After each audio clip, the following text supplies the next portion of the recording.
till början av 80-talet, för det var nämligen då den hårda rocken blev hård på riktigt.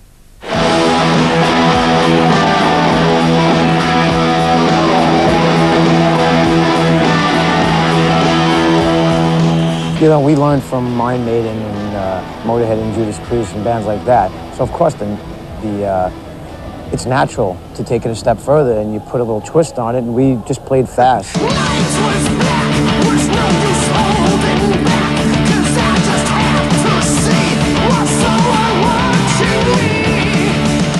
We liked, you know, a lot of the new wave of British metal, and we loved punk too. We put those two together and kind of developed a style. And growing up in LA and the glam scene really helped inspire us playing faster and louder, you know. Seeing all of this other stuff made us just disgusted, and we wanted your attention. So the louder we played, the faster we played, thinking the most, you know, we get more attention with that.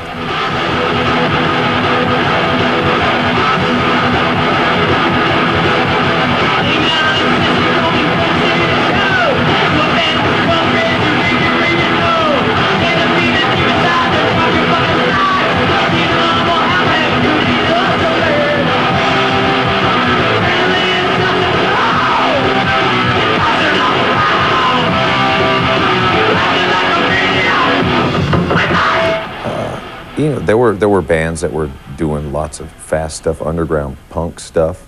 But you know, I guess my first time of noticing how punk and metal came together okay was going to a Motorhead show and seeing that, whoa, that dude's got a purple mohawk, you know, and he's here and he's not getting beat up, and you know, no one cares. They're there for the music, you know.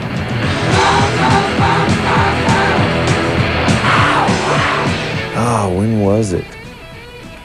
Lars and I and Ron McGovney went to go see them, yeah, in Hollywood somewhere. When was it? It was probably 81, 80 or 81, I think.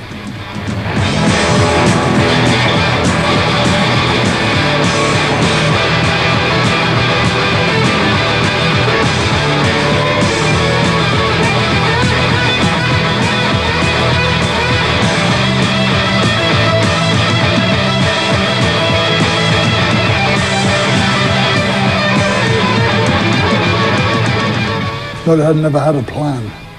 And if we did, it went wrong, you know, always. No, I mean, we just played these songs and they got faster as we played them, you know, and faster again. And then we were doing slow songs and they were pretty fast too, you know, so just, I don't know, we just played that way.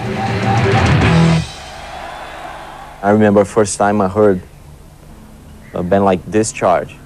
We had like a tape with Venom and Discharge on it, me and my brother, and we listened to it, and we're like, this is it. It sounds like a, I don't know, like an airplane landing, you know, in your head or something like that. And after that, we were like, we gotta play fast. Come here, the moon is calling, but you know it draws near. Come here, the bell is tolling, hunters running fear. Prepare the altar now and hear the virgins cry. Confess the sacrifice, for now it's time to die.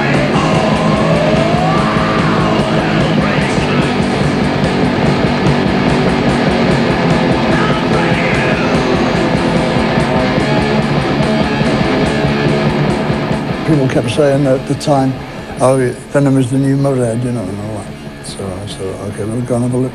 And he was doing a bass solo, and it's the worst fucking mess I ever heard in my life. It's fucking atrocious, you know.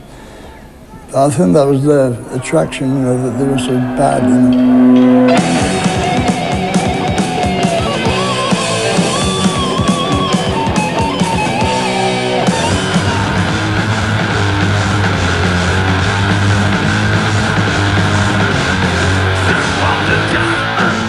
It had this punk rock attitude.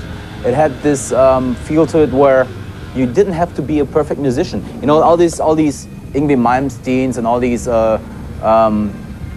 bands that were good musicians. We got into that, but we knew that we could never do it with our abilities. We're not as good. So we took the music into extremes. You know, like Venom, they had this spirit, they had this kind of vibe to it where you can just go out and do things. You just got to figure, around that time, 81, 82, 83, you have a whole generation of people 16, 17, 18 years old, like us, that were all listening to this kind of music all around the world, and then picking up guitars and starting our own bands. Trots att det var ett globalt fenomen det här med hårdrock, så var det i Amerika som sammansmältningen av punken och hårdrocken lyckades bäst.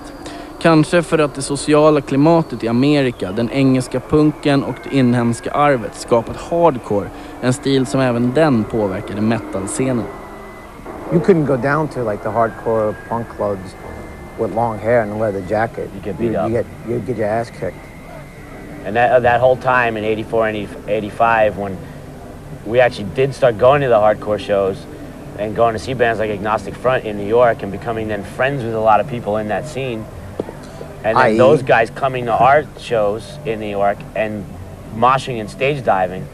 And I could say, I could pretty much say that we were the first metal band in New York, in the East Coast, where we were having pits and stuff at our shows, because it was our friends from CBGBs who were coming to the shows and doing that. Stage diving. And then you get all the metal kids like, what's that? That looks like fun.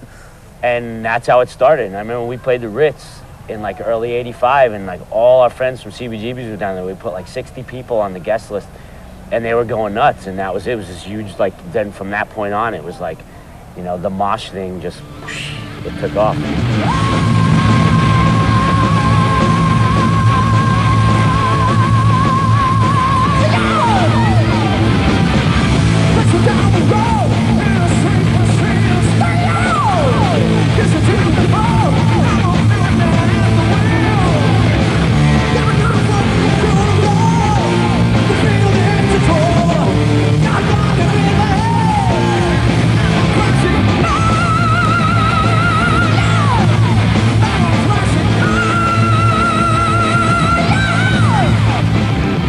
For us, it was normal, you know. That's why the influence was there. When we toured the States, it was always normal that we had at least 30% of hardcore kids at the shows, you know. It was just normal that the hardcore kids would appreciate metal, extreme metal, as much as they would like the hardcore stuff.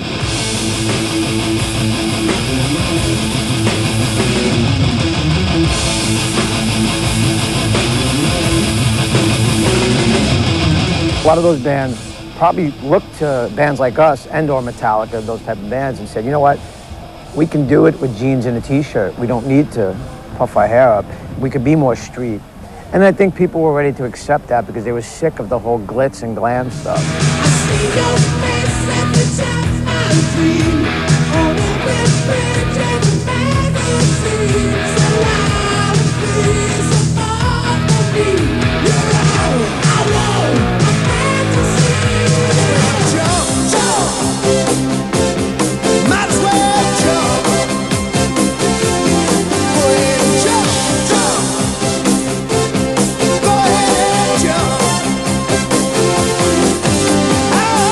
I was like Motley Crue. I thought they were good because they were like just as badass and more badass than a lot of them heavy bands. You know, it's just that they look like girls. You know, half the time.